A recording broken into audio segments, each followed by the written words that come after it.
আমি ৩ তারিখে বাংলাদেশে প্রবেশ করেছি। ৩ তারিখ ৩১ তারিখ পর্যন্ত প্রায় ৪০টার কাছাকাছি মাহফিল করব।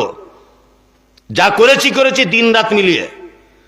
তা আমার যে ছেলেটা গাড়ি ড্রাইভার ও হিন্দু, আমি ওকে জিজ্ঞাসা করছি, আচ্ছা তুমি সত্যি করে বলো তো, বাংলাদেশের মুসলিম ভাইদের কাছ থেকে কি তোমরা নির্যাতনের শিকার হয়েছ? তখন বলছে হুজুর না, এরকম কোনো ঘটনাই নাই।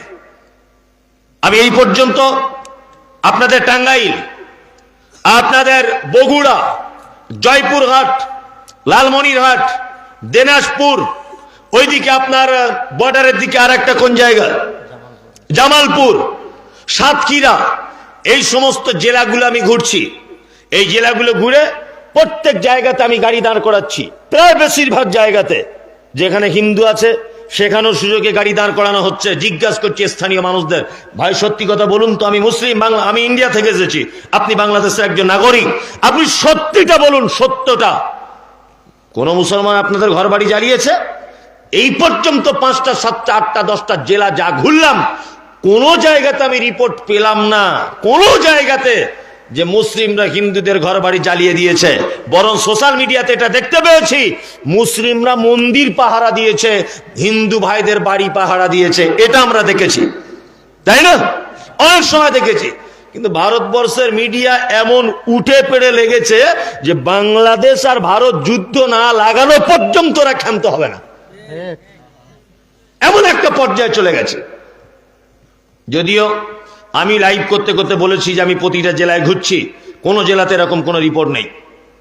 আর যদিও বা কোন হিন্দু লোকের ঘর বাড়ি ভাঙা হয়, ওরা রাজনৈতিক কারণে হয়েছে, রাজনৈতিক কারণে, হিন্দু মুসলিম সাম্প্রদায়িকতার ভেদাভেদের কারণে নয়। হ্যাঁ, সে একটা অন্য দল করত, চিরদিন এখানে ছিল সেই দল, কোন ভুল ত্রুটি অন্যায় করেছে, আজকে যারা ক্ষমতায় রয়েছে এরা সুযোগ পেয়ে হয়তো তার বাড়ি ঘরদের একটু নাড়াচাড়া কিছু দিয়েছে, ওটা রাজনৈতিক প্রেক্ষাপটের কারণে হয়েছে। হিন্দু মুসলিম ধর্মীয় ভেদাভেদের কারণে হয় নাই, হয় নাই। যে কথা আপনাকে বলছিলাম, তাহলে ভারতবর্ষের যিনি মানে মসজিদ ভেঙে দিয়েছেন, 500 বছর ঐতিহ্যবাহী মসজিদ, বাবরি মসজিদ, এই লোকটা কি খারাপ লোক, তাই না? আর ইসরায়েল, ওরা খারাপ। এবার আপনাকে বলছি, রুজির মালিককে আল্লাহ।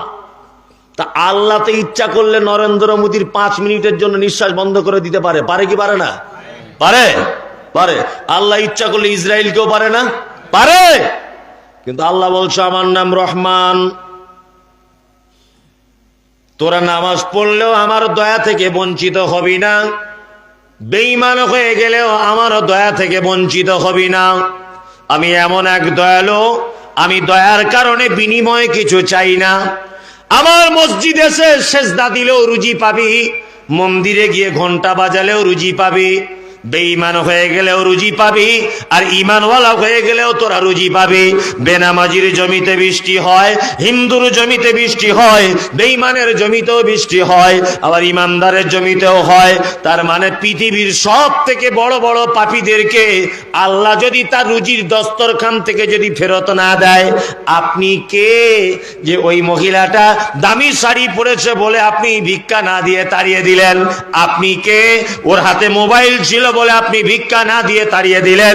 এই দায়িত্ব, এই রাইট আপনার নাই। বিশ্ব নবী বলেছেন, ভিখারি যখন ভিক্ষা চায় তার হাতটা থাকে নিচে আর দাতার হাত থাকে উপরে। নবীজি বলেছেন দাতা উত্তম, অর্থাৎ উপরের হাতটা হলো উত্তম আর নিচের হাতটা হলো খারাপ।